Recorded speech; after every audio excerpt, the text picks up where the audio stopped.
नमस्कार दोस्तों last video हमने देखा था पार्लियामेंट्री सिस्टम के बारे में, यानी कि संसदीय व्यवस्था के बारे में। आज हम देखेंगे संघीय व्यवस्था के बारे में, यानी कि जो फेडरल सिस्टम होता है वो क्या होता है और उसको किस प्रकार समझते हैं और कहाँ से अडॉप्ट किया गया है, किस देश ने फेडरल सिस्टम को सबसे पहले अडॉप्ट किया था और किन किन देशों में फेडरल सिस्टम लागू है और किन किन देशों में यूनिटरी सिस्टम लागू है। तो सबसे पहले हम इसे समझने के लिए दो पार्ट में से डिवाइड करते हैं, यानी कि किसी भी चीज़ को समझने के लिए उसका कंपैरिजन किसी दूसरी चीज़ से किया जाता है तब उसे समझा जाता है। जैसे कि मैं आपको कई बार संविधानों को समझाने के लिए या स्ट्रक्चर को समझाने के लिए अमेरिका के संविधान का, अमेरिका की व्यवस्था का एग्जाम्पल देता हूँ। तो क्योंकि किसी भी चीज़ को तभी तो समझ सकते हैं जब किसी दूसरी चीज़ से उसकी तुलना की जाए, किसी बराबर की चीज़ से उसकी तुलना की जाए, यानी कि उससे ये कितना बेहतर है या उससे कितना कम बेहतर है, तभी तो हमें समझ में आ सकता है। तो ऐसे ही आज हम इसको समझेंगे फेडरल स्ट्रक्चर यानी कि फेडरल सिस्टम को। तो इसको हम दो पार्ट में लेके समझते हैं, एक तो होता है यूनिटरी स्ट्रक्चर और दूसरा होता है फेडरल स्ट्रक्चर। यूनिटरी स्ट्रक्चर मतलब एकल व्यवस्था। एकल व्यवस्था इसका क्या मतलब होता है, जहां पूरी शक्तियों का केंद्रीकरण कहाँ होता है, एक सरकार के हाथ में होता है। ऐसे समझिए जैसे हमारे देश में कैसा होगा अगर एक ही सरकार हो, यानी केंद्र सरकार ही हो, कोई राज्य सरकार ना हो, कोई स्थानीय सरकार ना हो, कोई पंचायत ना हो, कुछ भी ना हो, केवल एक ही सरकार चलती हो, केंद्र सरकार। तो पूरे देश में एक ही सरकार शासन करे, केंद्र सरकार, सब राज्य खत्म कर दे जाए, राज्यों की कोई सरकार ही ना हो, तो वो क्या हो जाएगा, एकल सिस्टम हो जाएगा, यूनिटरी सिस्टम हो जाएगा। लेकिन जो संघीय व्यवस्था है, जो फेडरल स्ट्रक्चर है, वो क्या कहता है, केंद्र में एक केंद्र सरकार होगी और राज्यों में एक राज्य सरकार होगी, यानी कि केंद्र सरकार भी काम करेगी और उसके पैरेलल राज्य सरकार भी काम करेगी। तो इस तरह निकल के आता है फेडरल स्ट्रक्चर। तो अब हम आशा करता हूँ आपको ये समझ में आ गया होगा। अब हम देखते हैं किस किस देशों में, जो किन किन देशों में आज के समय यूनिटरी सिस्टम लागू है। यूनिटरी सिस्टम मतलब जहाँ केवल एक ही सरकार होती है, केंद्र सरकार होती है, और किन किन देशों में फेडरल स्ट्रक्चर लागू है जहां केंद्र और राज्य सरकार दोनों होती है। तो जो ब्रिटेन है, फ्रांस है, जापान है, चाइना है, इटली है, बेल्जियम है, नॉर्वे, स्वीडन, स्पेन, इन देशों में आज भी कैसी व्यवस्था चलती है, यूनिटरी व्यवस्था चलती है, यानी कि एकल सिस्टम चलता है, एकल व्यवस्था चलती है। एकल व्यवस्था मतलब जहां केवल एक ही सरकार काम करती है, केंद्र सरकार। कौन से देश हैं, Britain, France, Japan, China, Italy, Belgium, Norway, Sweden, Spain, इन देशों में आज भी एकल सिस्टम काम करता है। लेकिन कुछ देश ऐसे भी हैं जहां पे फेडरल स्ट्रक्चर काम करता है या फेडरल सिस्टम, संघीय व्यवस्था काम करती है। संघीय व्यवस्था मतलब ऐसी व्यवस्था जिसमें केंद्र सरकार भी होगी और राज्य सरकार भी होगी। जैसे अमेरिका हो गया, ऑस्ट्रेलिया, कनाडा, रसिया, स्विट्जरलैंड, ब्राजील, अर्जेंटीना आदि देश हैं, उनमें कैसी व्यवस्था है, उनमें आज भी कैसी व्यवस्था चल रही है, संघीय व्यवस्था चल रही है। ऐसे ही हमारे देश में आपको लग रहा होगा कि जब हमारे देश में भी तो दो सरकार काम करती है, केंद्र में अलग केंद्र सरकार काम करती है और राज्यों में अलग राज्य सरकार काम करती है, यानी कि हमारे 28 राज्य हैं, उनमें भी राज्यों की सरकार होती है और केंद्र में भी एक केंद्र सरकार होती है। जैसे मोदी सरकार वर्तमान समय में कार्य कर रही है, ऐसे ही राज्यों में अलग अलग सरकार होती है। कहीं कांग्रेस की सरकार है, कहीं योगी सरकार है, राज्यों में अलग अलग, कहीं पश्चिम बंगाल में ममता बनर्जी की सरकार है, तो वो अलग अलग सरकार हो गई। लेकिन हमारे यहाँ जो स्ट्रक्चर है वो न तो पूरी तरह संघीय माना जाता है और ना ही पूरी तरह एकल माना जाता है ना। तो इसको हम देखेंगे ऐसा क्यों है। तो सबसे पहले देखते हैं जो संघ शासन यानी कि जो संघीय व्यवस्था है उसका उद्गम कहाँ से माना जाता है, यानी क्या मतलब होता है, ये शब्द कहाँ से ओरिजिन हुआ है, यानी कहाँ से ओरिजिनेट हुआ है ये शब्द। तो संघ शासन जो शब्द है वो शब्द लैटिन भाषा का शब्द है, लैटिन भाषा होती है, उसमें इसे कहा जाता है फोएडस। उसमें इसका मीनिंग होता है फोएडस। फोएडस मतलब संधि या समझौता। ऐसा संघ या ऐसी संघ व्यवस्था जो संधि या समझौते से बनी हो। जैसे अमेरिका की व्यवस्था, अमेरिका की व्यवस्था में क्या है, वहाँ जब अमेरिका आज़ाद हुआ था तब अमेरिका में 10 राज्य इकट्ठे हुए थे। राज्यों ने मिलकर एक समझौता किया था कि हम एक केंद्र बनाएंगे, यानी कि अपना एक देश बनाएंगे। इसलिए अमेरिका का नाम क्या पड़ गया, यूनाइटेड स्टेट ऑफ अमेरिका। यानी कि स्टेट क्या हुए, यूनाइट हुए, इकट्ठे हुए, एक साथ मिले, उन्होंने क्या बनाया, अमेरिका बनाया, यूनाइटेड स्टेट ऑफ अमेरिका। यानी कि अमेरिका कैसे बना है, स्टेटों के यूनाइट होने पर। तो वहाँ उन राज्यों के बीच में एक समझौता था, एक संधि थी, एक एग्रीमेंट था कि हम सब मिलकर क्या बनाएंगे, एक यूनियन बनाएंगे या एक फेडरल स्ट्रक्चर बनाएंगे, तब उन्होंने एक अमेरिका का निर्माण किया था। तो इसी संधि या समझौते का जो बेस्ट एग्जाम्पल दिखता है वो कहाँ दिखता है? अमेरिका में दिखता है, जहाँ उसे राज्य बोला जाता है। ऐसे ही ये एक समझौता स्विट्जरलैंड में भी दिखता है। स्विट्जरलैंड में इसे कैंटोन नाम से जाना जाता है, और कनाडा में इसे क्या कहा जाता है? प्रांत कहा जाता है सिस्टम को। तो अब हम देखते हैं जो स्ट्रक्चर है फेडरल स्ट्रक्चर, वो सबसे पहले किस देश ने अपनाया था? फेडरल स्ट्रक्चर का ओरिजिन किस देश से हुआ था? सबसे पहले किसने अपनाया था और कहाँ से व्यवस्था शुरू हुई थी? तो सबसे जो बेस्ट एग्जांपल इसका देखने को मिलता है 1787 में अमेरिका का देखने को मिलता है। अमेरिका में मैंने अभी आपको बताया था 10 राज्य इकट्ठे हुए थे, उस समय 10 राज्य थे, उन्होंने मिलकर क्या बनाया था? यूनाइटेड स्टेट ऑफ अमेरिका बनाया था। आज कितने राज्य हैं? आज 50 राज्य हैं। तो अमेरिका में 1787 कौन सा समय?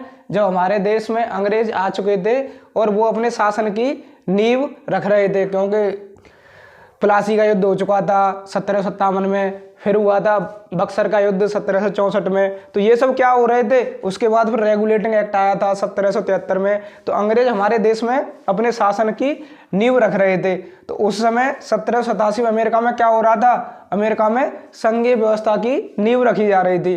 तो सबसे पहला और प्राचीनतम संघीय व्यवस्था वाला देश कौन सा है? अमेरिका। उसके बाद दूसरा जो एग्जाम्पल मिलता है वो मिलता है कनाडा का। कनाडा ने जो संघीय व्यवस्था का स्ट्रक्चर था उसे 1867 में अपनाया था। अब देखते हैं हमारा जो स्ट्रक्चर है, जैसे कि मैं अभी आपको बता रहा था कि हमारा जो फेडरल स्ट्रक्चर है वो पूरी तरह फेडरल नहीं है और ना ही हम पूरी तरह यूनिटरी हैं। तो इसमें क्या अंतर है? तो हमारे और अमेरिका के जो सिस्टम है उसमें क्या अंतर है? तो मैंने अभी आपको बताया था कि जो अमेरिका का सिस्टम है वो राज्यों के बीच में एग्रीमेंट से बना है, यानी कि वहाँ राज्यों ने मिलकर एक केंद्र बनाया है, यानी कि एक देश बनाया है, जिसे क्या कहते हैं? United state. स्टेट क्या हुए? यूनाइट हुए, उन्होंने क्या बनाया? एक केंद्र बनाया, तो उसे क्या कहते हैं? United state of America. लेकिन हमारे यहाँ क्या हुआ? जब हम आज़ाद हुए, हमारा संविधान बना, तो हमारे संविधान में शक्तियों का विभाजन किया गया। तो केंद्र सरकार ने अपनी सुविधा के लिए, अपने प्रशासन को बेहतर तरीके से चलाने के लिए क्या किया? अलग अलग राज्य बनाए, यानी कि राज्यों ने हमें नहीं बनाया है, राज्यों ने हमारे भारत देश को नहीं बनाया है। भारत ने अपनी सुविधा के लिए क्या बनाए हैं? राज्य बनाए हैं। अपनी प्रशासन की बेहतर तरीके से प्रशासन करने के लिए, बेहतर तरीके से व्यवस्था चलाने के लिए भारत ने क्या किया है? राज्य बनाए हैं। इसलिए हमारे राज्यों को क्या बोला जाता है? नश्वर राज्य है, यानी कि ये राज्य कैसे हैं? खत्म भी हो सकते हैं। लेकिन अमेरिका में क्या है? अमेरिका का जो केंद्र सरकार है वो चाहे तो उन राज्यों को खत्म नहीं कर सकती। लेकिन हमारे यहाँ क्या है? अगर हमारे यहाँ केंद्र सरकार चाहे, जैसा कि हमने अनुच्छेद 3 में देखा था, किसी भी राज्य की सीमा में परिवर्तन कर सकती है, किसी भी राज्य के नाम को बदल सकती है, किसी भी राज्य की सीमा को घटा बढ़ा सकती है। तो अनुच्छेद 3 में हमने देखा था। तो हमारे यहाँ क्यों ऐसा हो रहा है? इसका भी कारण यही है कि क्योंकि केंद्र सरकार ने राज्यों को बनाया है, ना कि राज्यों ने केंद्र सरकार को बनाया है। तो अमेरिका में कैसा सिस्टम है? अमेरिका में वो सिस्टम है, राज्यों ने मिलकर केंद्र को बनाया है, जिससे क्या हुआ था? वो अमेरिका उनको ख़त्म नहीं कर सकता, उनकी परमिशन लेनी होगी। लेकिन हमारे यहाँ ऐसी कोई बाउंडेशन नहीं है। अब देखते हैं जो संघीय शब्द है, जो फेडरल टर्म है, वो हमारे संविधान में कहाँ पर मेंशन किया गया है? तो जो संघीय शब्द है वो हमारे संविधान में कहीं भी इसका मेंशन नहीं किया गया है। हाँ, एक जगह संघ शब्द का जरूर यूज हुआ है। अनुच्छेद 1 में हमने देखा था भारत, यानी कि इंडिया राज्यों का एक संघ होगा। तो वहाँ पे क्या पता चल रहा था? India shall be A union of states, यानी कि भारत राज्यों का एक संघ होगा। तो वहाँ पे भी हमने देखा था, वो क्या बता रहा था कि भारत किसी समझौते या संधि के तहत नहीं बना हुआ है। भारत के जो राज्य हैं वो किसी संधि या समझौते से नहीं बंधे हुए हैं। वो खाली हमारे देश ने, हमारी सरकार ने, हमारे केंद्र सरकार ने, हमारे देश ने क्या बनाया? अपनी सुविधा के लिए राज्य बनाए हैं। तो हमारे संविधान में संघीय शब्द का कहीं भी वर्णन नहीं किया गया है। इसलिए हमारी जो व्यवस्था है वो कैसी मानी जाती है? न तो पूरी तरह संघीय मानी जाती है और ना ही पूरी तरह एकात्मक मानी जाती है, यानी कि यूनिटरी मानी जाती है। कुछ जगह हम यूनिटरी की तरह कार्य करते हैं, एकात्मक व्यवस्था की तरह कार्य करते हैं, और कुछ जगह हम कैसे कार्य करते हैं? फेडरल स्ट्रक्चर की तरह कार्य करते हैं।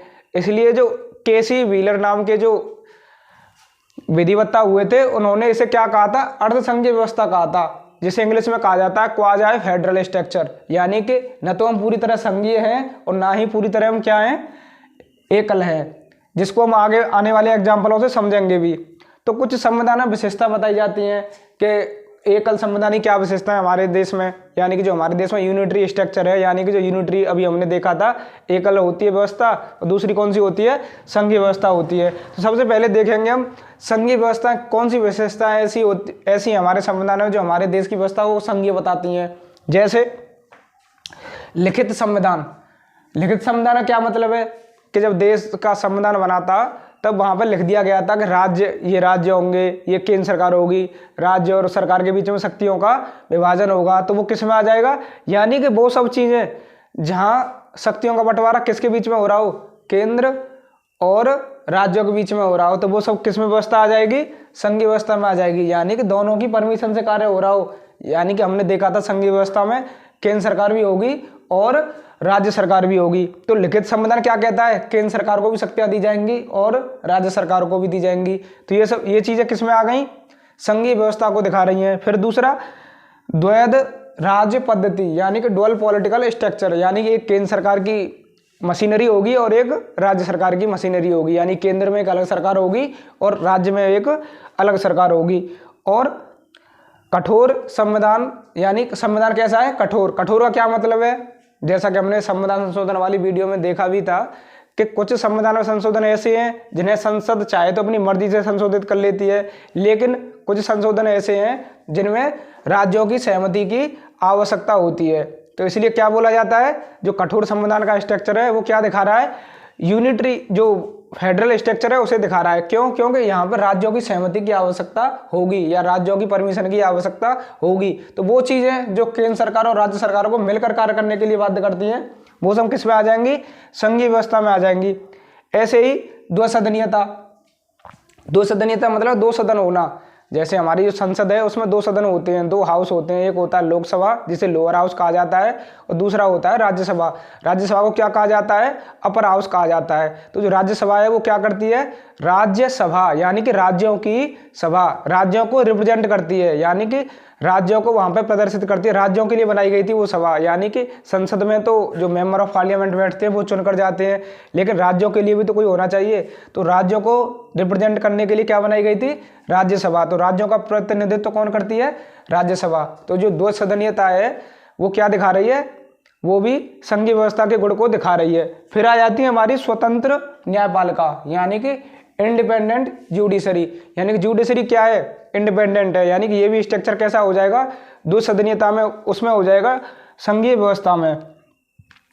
फिर आती है हमारी संविधान की सर्वोच्चता, यानी कि सबसे ऊपर क्या है, संविधान है। संविधान शक्तियों का विभाजन करता है, संविधान सब कुछ बताता है, केंद्र सरकार होगी, राज्य सरकार होगी। यानी कि संविधान की सर्वोच्चता की बात आएगी, सबसे ऊपर क्या होगा, संविधान होगा। तो वो भी किस में आ जाएगा, संघीय व्यवस्था में आ जाएगा। ऐसे ही शक्तियों का विभाजन, जो संविधान में 7वीं अनुसूची है वो क्या कहती है कि कुछ शक्तियां केंद्र सरकार के पास होंगी, कुछ शक्तियां राज्य सरकार के पास होंगी, कुछ शक्तियां ऐसी हैं जिनमें दोनों कानून बना सकते हैं, जो समवर्ती सूची होती है। अब देखते हैं हम एकात्मक विशेषताएं, यानी कि हमारे संविधान की कौन सी ऐसी विशेषताएं हैं जो हमारे जो गवर्नमेंट का स्ट्रक्चर है, जो संविधान का स्ट्रक्चर है उसे यूनिटरी बनाता है। यानी कि शक्तियां किसको देता है, केंद्र सरकार को देता है। जैसा कि मैंने अभी आपको बताया भी था कि हमारे जो देश का स्ट्रक्चर है वो न तो पूरी तरह संघीय है और ना ही पूरी तरह एकात्मक है। तो हमारे देश का जो स्ट्रक्चर है वो कैसा है, वो फेडरल स्ट्रक्चर है, लेकिन कैसा है, यूनिटरी टिल्टेड है। यानी कि जरूरत पड़ने पर शक्ति किसके पास ज़्यादा चली जाती है, केंद्र सरकार के पास चली जाती हैं। ऐसा क्यों हो रहा है, क्योंकि केंद्र सरकार ने राज्यों को बनाया है, इसलिए जरूरत पड़ने पर शक्ति किसके पास चली जाएंगी, केंद्र सरकार के पास चली जाती हैं। इसलिए हमारा जो फेडरल स्ट्रक्चर है वो कैसा माना जाता है, यूनिटरी टिल्टेड। इसलिए उसे क्या कहा गया था, केसी व्हीलर द्वारा क्वाज़ी फेडरल, यानी कि अर्ध संघीय व्यवस्था है हमारे देश की। अब देखते हैं कौन सी ऐसी विशेषता है हमारे संविधान में जो यूनिटरी की तरफ बता दिया कि हमारा देश, हमारा जो संविधान है वो कैसा है, यूनिटरी स्ट्रक्चर वाला है। तो सबसे पहले देखते हैं सशक्त केंद्र, वही यानी कि सशक्त केंद्र। केंद्र सरकार चाहे तो राज्यों का नाम भी चेंज कर सकती है, राज्यों की सीमाएं परिवर्तन कर सकती है, राज्यों की व्यवस्था भी बदल सकती है। फिर दूसरा बताया जाता है कि राज्य नश्वर है, यानी कि जो राज्य है उनको खत्म भी किया जा सकता है। तो वही भाई राज्यों को खत्म करने के लिए हमने अनुच्छेद 3 में देखा था कि राज्यों की परमिशन की आवश्यकता नहीं होती है। हाँ, परमिशन ली जाती है उनसे, लेकिन अगर वो मना भी करें तब भी अगर केंद्र सरकार चाहेगी तो उनको ख़त्म भी कर सकती है। जैसा कि अभी आपने देखा था जम्मू कश्मीर वाले केस में, जिसको क्या कर दिया सरकार ने, लद्दाख और जम्मू कश्मीर में परिवर्तित कर दिया। केंद्र शासित प्रदेश बना दिए। जम्मू कश्मीर की जो वहाँ की सरकार थी या वहाँ की जो विधानसभा थी वो मना भी करती रही, लेकिन सरकार ने क्या किया, अपनी मर्जी से उसका नाम भी चेंज कर दिया। क्यों ऐसा कर दिया? क्योंकि हमारा संविधान सरकार को शक्ति देता है, केंद्र सरकार को शक्ति देता है ऐसा करने की। तो वो सभी डिसीजन जो केंद्र सरकार के द्वारा अकेले ही लिए जा रहे हैं, यानी कि एकल व्यवस्था में क्या हो रहा था, जहां एक ही सरकार हो जिसकी अपनी मर्जी से कार्य करती हो, यानी केवल केंद्र सरकार ही अपनी मर्जी से सब कुछ कार्य करे, वो सब काम किस में आ जाएंगे, यूनिटरी स्ट्रक्चर यानी कि एकात्मक व्यवस्था में आ जाएंगे। फिर एकल संविधान यानी कि सिंगल कॉन्स्टिट्यूशन है हमारे यहाँ, जैसे कि पूरे भारत का एक ही संविधान है, राज्यों का अलग संविधान नहीं है। तो ये क्या दिखा रहा है, एक ही संविधान है, जो केंद्र सरकार का जो था वही संविधान है, वो सब पर लागू होता है। फिर आता है एकल नागरिकता, लेकिन अमेरिका में क्या होता है, प्रत्येक नागरिक, भारत का भी नागरिक अमेरिका का भी नागरिक होगा और अमेरिका के राज्यों का भी नागरिक माना जाता है। लेकिन हमारे यहाँ कैसी व्यवस्था है, कोई भी नागरिक हो वो कैसा माना जाएगा, only citizen of India, Bharat का नागरिक माना जाएगा। इसलिए क्या कहा जा रहा है, एकल नागरिकता कॉन्सेप्ट, वो भी क्या दिखा रहा है कि केंद्र सरकार की तरफ से सब कुछ हो रहा है। और संविधान का लचीलापन, जैसे कि वहां हमने देखा था संविधान का कठोर होना। कठोर में क्या था कि कुछ संविधान में संशोधन ऐसे थे जिनमें चेंज करने के लिए राज्यों की परमिशन की आवश्यकता थी। लेकिन यहाँ पे क्या हो रहा है, संविधान में कुछ संशोधन हमने ऐसे भी देखे थे जिनके लिए राज्यों की जरूरत नहीं पड़ती है, तो संसद अकेले ही उन चीज़ों को संशोधित कर देती है। तो ये सब शक्ति किसको दे रहे हैं, केंद्र सरकार को शक्ति दे रहे हैं।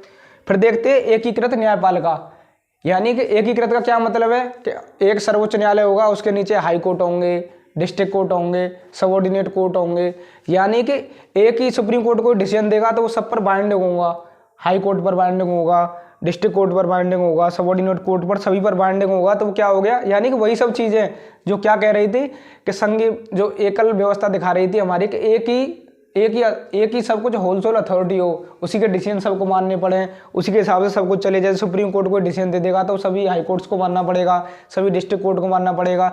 तो जो इंटीग्रेटेड जुडिशरी की व्यवस्था है वो भी किस में आ जाती है, एकात्मक विशेषता में आ जाती है। ऐसे ही ऑल इंडिया सर्विस जो IAS होते हैं, IPS होते हैं, उनका चयन किसके द्वारा किया जाता है, केंद्र सरकार के द्वारा उनका चयन किया जाता है, और केंद्र सरकार के द्वारा उन्हें हटाया जा सकता है। लेकिन वो सर्विस कहाँ करते हैं, राज्यों में करते हैं। तो केंद्र सरकार के द्वारा राज्यों में सर्विस करने के लिए भेजे जाते हैं, लेकिन चुने किसके द्वारा जा रहे हैं, केंद्र सरकार के द्वारा, और सर्विस कहाँ कर रहे हैं, राज्यों में। ऐसे ही राज्यपाल की नियुक्ति, तो जो राज्यपाल की नियुक्ति होती है वो किसके द्वारा की जाती है, राष्ट्रपति के द्वारा की जाती है। लेकिन राज्यपाल रहता कहाँ है, राज्यों में। क्या देखने के लिए कि अगर कहीं ऐसा तो नहीं है राज्य संविधान की व्यवस्था के खिलाफ काम कर रहे हो, यानी कि संविधान के खिलाफ काम कर रहे हो, तो उनकी सरकार को क्या कर दिया जाए, हटा दिया जाए। तो उनमें भी किसकी चल रही है, केंद्र सरकार की चल रही है, यानी कि जो केंद्र सरकार के नुमाइंदे होते हैं वो चुनकर वहाँ पे बैठा दिए जाते हैं राज्यपाल के रूप में। ऐसे ही जो चुनाव होते हैं विधानसभा के, उनमें भारत का निर्वाचन आयोग चुनाव कराता है। भारत का निर्वाचन आयोग लोकसभा के, राज्यसभा के, और जो चुनाव होते हैं विधानमंडलों के, उनके भी जो विधानसभा के चुनाव होते हैं उनको भी भारत का निर्वाचन आयोग कराता है। लेकिन भारत का निर्वाचन आयोग का चयन किसके द्वारा किया जाता है, राष्ट्रपति द्वारा किया जाता है। तो वहाँ राज्यों की सहमति की आवश्यकता नहीं पड़ती, राज्यों की कोई जरूरत नहीं पड़ती, राज्यों से कोई परमिशन नहीं ली जाती। लेकिन चुनाव राज्यों को किसके द्वारा कराए जा रहे हैं, भारत के निर्वाचन आयोग के द्वारा। तो वहाँ भी किसकी चल रही है, केंद्र सरकार की चल रही है। ऐसे ही एकीकृत कैग, इंटीग्रेटेड कैग जो होता है, कैग का जो सिस्टम होता है, नियंत्रक एवं महालेखा परीक्षक जो जिसे बोला जाता है, उसका चयन भी, जिसका वर्णन अनुच्छेद 148 से लेकर 151 में किया गया है, उसका वर्णन में उसकी जो मशीनरी है वो बनाई किसके द्वारा गई है, राष्ट्रपति द्वारा बनाई गई है। लेकिन वो राज्यों के जो फंड होते हैं, राज्यों के पास जो पैसा आता है, जो टैक्स आता है, सब कुछ उसकी जांच भी कर सकता है। तो क्या हो रहा है यहाँ पे, राज्यों ने न तो उसे चुना है, न राज्य उसके चयन में कोई अपना तर्क दे सकते हैं, लेकिन वो जांच किसकी कर रहे हैं, राज्यों की भी जांच कर रहे हैं। तो केंद्र सरकार के बनाई हुई सब चीज़ें किस पर लागू हो रही हैं, राज्यों पर भी लागू हो रही हैं। तो ये भी किसको दिखा रहा है, यूनिटरी स्ट्रक्चर को दिखा रहा है। ऐसे ही राज्य सूची होती है, जैसा कि मैंने अभी आपको बताया था, 7वीं अनुसूची में संविधान ने शक्तियों का बंटवारा किया है। एक बनाई है यूनियन लिस्ट, दूसरी बनाई है स्टेट लिस्ट, तीसरी बनाई है कनकरेंट लिस्ट।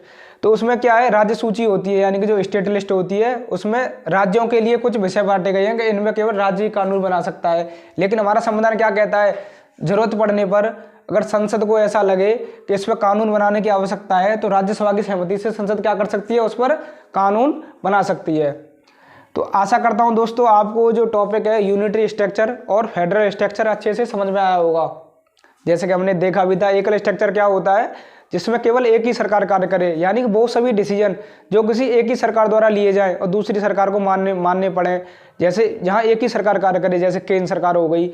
और यूनियन फेडरल स्ट्रक्चर क्या है, जहां केंद्र सरकार भी कार्य करे और पैरेलल राज्य सरकार भी काम करे, तो उसे कैसा स्ट्रक्चर बोला जाता है, फेडरल स्ट्रक्चर बोला जाता है।